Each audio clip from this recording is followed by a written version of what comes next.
नमस्ते मेरे प्यारे बच्चों, मैं सीमा सिंह आनंद ट्यूटोरियल में आपका स्वागत करती हूँ। बच्चों, आज की पाठशाला में हम कक्षा 7वीं विषय हिंदी विषय में दूसरी इकाई का आज हमारा आखिरी पाठ है। बच्चों, पाठ 13 धन्यवाद। धन्यवाद इस कविता के कवि हैं शिवमंगल सिंह सुमन जी। जन्म 5 अगस्त 1915 झागरपुर ग्राम उत्तर प्रदेश।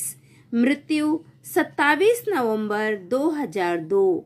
रचनाएं हिलोल, मिट्टी की बारात, वाणी की व्यथा, प्रलय, सृजन, युग का मोल। परिचय: शिवमंगल सिंह सुमन जी कुशल प्रशासक, प्रखर चिंतक, विचारक और हिंदी के शीर्ष कवियों में से एक है। प्रस्तुत रचना के माध्यम से कवि सुमन जी ने हमें उपकार करने वाले स्नेहियों के प्रति कृतज्ञता व्यक्त करने के लिए प्रेरित किया है। बच्चों, ये जो हमारी कविता है धन्यवाद, इस कविता के माध्यम से कवि ने उन लोगों को भी धन्यवाद दिया है जिन्होंने हमारी कभी भी सहायता की है। चलो बच्चों, सबसे पहले हम इस कविता को पढ़ेंगे, फिर उसका अर्थ मैं आपको बताऊंगी। बताओ तो सही, अपने घर के किसी प्रिय सदस्य पर कविता लिखकर सुनाओ। तो बच्चों, आपके घर में जो भी आपका प्रिय सदस्य है उसके ऊपर आप एक छोटी सी कविता लिखिए और उसे सुनाइए। ये तो आपका काम है, आपको करना है। तो चलो बच्चों, हम कविता का वाचन करते हैं। जिस जिस से पथ पर स्नेह मिला, उस राही का धन्यवाद। जीवन अस्थिर अनजाने ही, हो जाता पथ पर मेल कहीं। सीमित पगडग लंबी मंजिल, तय कर लेना कुछ खेल नहीं। दाएं बाएं सुख दुख चलते, सम्मुख चलता पथ का प्रमाद। जिस जिस से पथ पर स्नेह मिला, उस राही का धन्यवाद। सांसों पर अवलंबित काया, जब चलते चलते चूर हुई। दो स्नेह शब्द मिल गए, मिली नौ स्मृति थकावट दूर हुई। पथ के पहचाने छूट गए, पर साथ साथ चल रही याद। जिस जिस से पथ पर स्नेह मिला, उस राही का धन्यवाद। उस राही का धन्यवाद। जो साथ न मेरा दे पाए, उनसे कभी सुनी हुई डगर।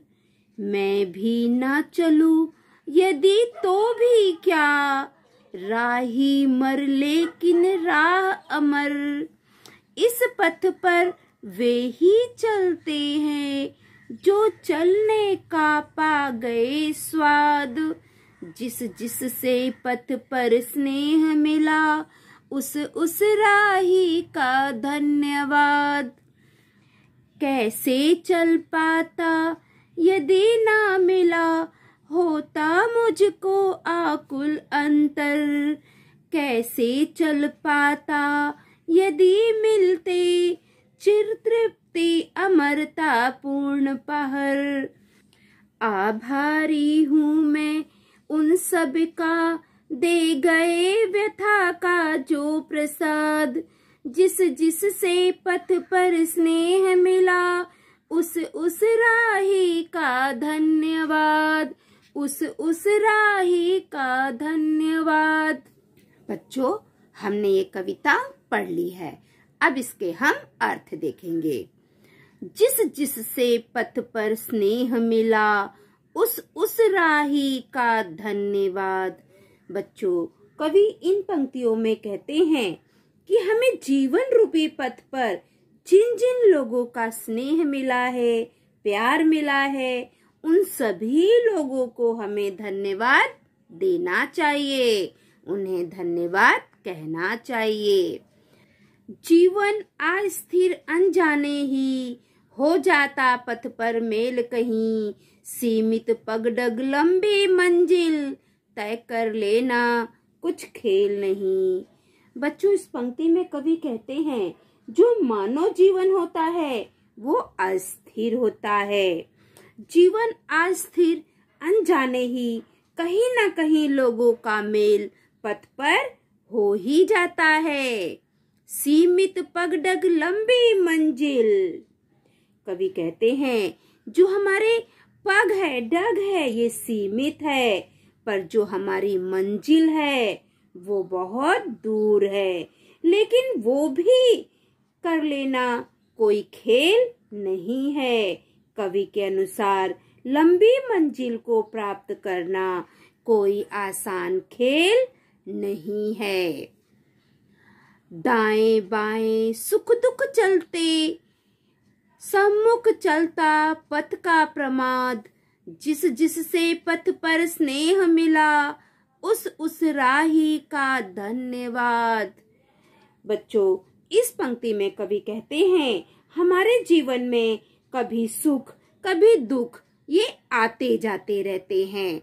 जो मानव जीवन है, मानव जीवन में सुख दुख आते जाते रहते हैं।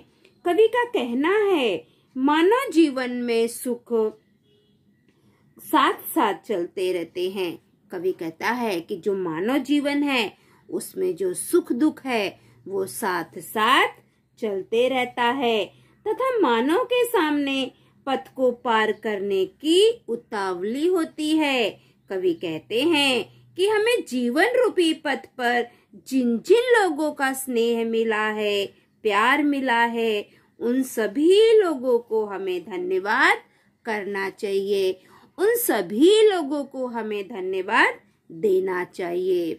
सांसों पर अवलंबित काया, जब चलते चलते चूर हुई, दो स्नेह शब्द मिल गए, मिली नौ स्मृति थकावट दूर हुई। बच्चों, इस पंक्ति में कवि कहते हैं कि हमारी जो काया है, काया अर्थात शरीर, ये सांसों पर अवलंबित है, सांसों पर आधारित है। जब ये चलते चलते थक जाते हैं, तब यदि रास्ते में किसी भी साथी से कुछ स्नेहपूर्ण शब्द, सहानुभूति प्राप्त हो जाती है, तो थके हुए शरीर में नई स्फूर्ति आ जाती है, हमारी थकावटें दूर हो जाती है। पथ के पहचाने छूट गए, पर साथ साथ चल रही याद, जिस जिस से पथ पर स्नेह मिला, उस राही का धन्यवाद। इन पंक्ति में कवि कहते हैं जीवन पथ पर चलते हुए बहुत सारे लोगों से हमारा परिचय हो जाता है, फिर उनसे दूर भी हो जाते हैं, किंतु उनकी जो यादें हैं वो शेष रह जाती है। जिस जिस से पथ के रास्ते पर हमें स्नेह मिला है, प्यार मिला है, उन सभी राही को हमें धन्यवाद देना चाहिए। अगली पंक्ति, जो साथ न मेरा दे पाए, उनसे कब सुनी हुई डगर, मैं भी ना चलूं यदि तो भी क्या, राही मर लेकिन राह अमर। इन पंक्तियों में कवि कहते हैं जो साथी जीवन की यात्रा में साथ नहीं चल पाते हैं, कवि का कहना है कि जो हमारे साथी हैं, जो हमारे जीवन की यात्रा में हमारे साथ नहीं चल पाते हैं, उनकी अनुपस्थिति से रास्ता कभी भी सुना नहीं होता है। उनके ना रहने पर ये जो रास्ता है वो कभी सुना नहीं होता है। वह ये भी मानते हैं यदि वह ना भी चले तो इस राह को कोई फर्क नहीं पड़ता है, क्योंकि जो राही होता है वो मर जाते हैं, किंतु जो राह होती है वो अमर होती है। इस पथ पर वे ही चलते हैं जो चलने का पा गए स्वाद, जिस जिससे पथ पर स्नेह मिला, उस राही का धन्यवाद, उस राही का धन्यवाद। इस पंक्ति में कवि कहते हैं कि इस पथ पर वही चलता है जो चलने का आनंद पा चुका होता है। कवि कहते हैं जीवन पथ पर जिस जिसका प्यार और स्नेह मिला, उन सभी लोगों को हमें धन्यवाद देना चाहिए। जो हमारे राह में हम जिस से मिलते हैं, हमारे जो जीवन रूपी पथ है उसमें हम जिन लोगों से मिलते हैं, उन सभी लोगों को हमें धन्यवाद देना चाहिए। कैसे चल पाता यदि ना मिला होता मुझको आकुल अंतर, कैसे चल पाता यदि मिलते चिर तृप्ति अमरता पूर्ण पहर। इन पंक्तियों में कवि प्रश्न करते हैं कि यदि उसे उद्विग्न हृदय ना मिला होता तो वो अपनी यात्रा कैसे पूरी कर पाता। कवि आगे कहते हैं यदि उसे जीवन में, कवि कहते हैं अगर उसे जीवन में चिर तृप्ति अर्थात संतुष्टि मिल जाती, अगर कवि कहते हैं कि अगर उसे जीवन में संतुष्टि मिल जाती तो वह आगे कैसे चल पाता। आभारी हूँ मैं उन सबका दे गए वृथा का जो प्रसाद, जिस जिससे पथ पर स्नेह मिला, उस राही का धन्यवाद। इसलिए कवि कहते हैं कि मैं उनके प्रति भी अपना आभार प्रकट करता हूँ जिन्होंने उन्हें जीवन में व्यथा दुख का प्रसाद दिया है। कवि कहते हैं कि जीवन के पथ पे जिस से हमारी मुलाकात हुई है, जिन लोगों से हमें प्यार मिला है, स्नेह मिला है, उन सभी को हमें धन्यवाद देना चाहिए। तो बच्चों, यहाँ पर हमारी ये कविता समाप्त होती है। अगर आपको इस कविता में कुछ नहीं समझ में आया होगा तो आप मुझसे पूछ सकते हैं। ठीक है बच्चों, तो जो आज की पाठशाला है मैं यहीं पर समाप्त करती हूँ। अगली पाठशाला में हम कल फिर मिलेंगे। अगर आप मेरे पाठशाला में नए हैं तो मेरे पाठशाला को लाइक करिए, सब्सक्राइब करिए, कमेंट करिए और अपने दोस्तों में ज्यादा से ज्यादा शेयर करिए ताकि मेरी पाठशाला का लाभ सभी बच्चे ले सके। अगर आप मेरी पाठशाला देखते हैं और अभी तक आपने सब्सक्राइब नहीं किया है तो सबसे पहले आप मेरे पाठशाला को सब्सक्राइब कर लीजिए और घंटी के चित्र को ऑन कर दीजिए ताकि मैं जो भी वीडियो डालूं वो सबसे पहले आपको मिले और आप सभी बच्चे अपनी पढ़ाई अच्छे से कर सको।